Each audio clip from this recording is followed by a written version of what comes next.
Why aren't you doing anything about this, God? Look at this atrocity, 120 men, women, and children killed, and look at the 6 million Jews, and look at the 20 million killed in World War II. Who's going to do anything about it? And the genocide in Rwanda. Why aren't you doing something?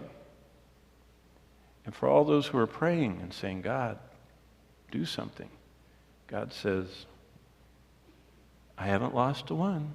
They're all right here. And there is a day, and there is an hour, and there is a moment when the Lamb is going to break that seal, and all of the wrath of God is going to pour out. Now, for just a moment, turn to Romans chapter 2. I want to show you something, because I want you to see why he waits. I mean, that's a perplexing question, why he waits.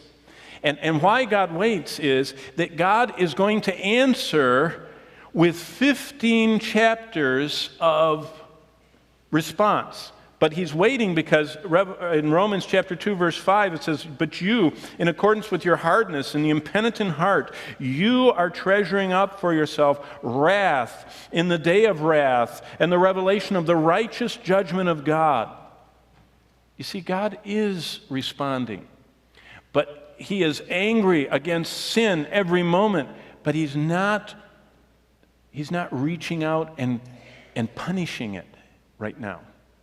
Now, there is kind of like an operating system going on in the world that you commit sin, and sin brings decreasing satisfaction, increasing desire. And so all these people are in this. That's why so many of the mega popular entertainers have very short lives, because they're wealthy, they have everything at their feet, and they enjoy sin, but there's a decreasing satisfaction, increasing hunger, and so they have to, supplement it with alcohol and drugs and chemicals and experiences, and finally they just waste away. So that is part of God's judgment.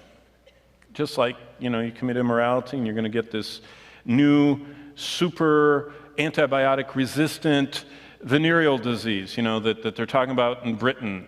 They thought that they had enough so that all the different venereal diseases were covered, and now they've got totally resistant forms. That isn't God's. I mean, we have to be careful when people with signs say God is judging, that is subliminal. That's kind of the operating system underneath, that goes on without God going, and poking those people and saying, you got it now, you got it now. That just is providence at work. This is, look at verse 6. He will render to each one according to his deeds. Eternal life to those who by patient continuance in doing good seek for glory, verse 7. But verse 8, but to those who are self-seeking and do not obey the truth, but obey unrighteousness, look at what it says at the end of verse 8. Indignation and wrath. Now wait a minute. Isn't God angry that someone shot 120 people in the head and charred their bodies in a mosque? He is. God hates sin, murder. He hates injustice. But verse 5 of Romans 2 says, he's treasuring up his wrath for a moment. And when that moment comes, the seal gets broken and he starts judging. That's what the whole tribulation's about. See, the tribulation is not about a chart.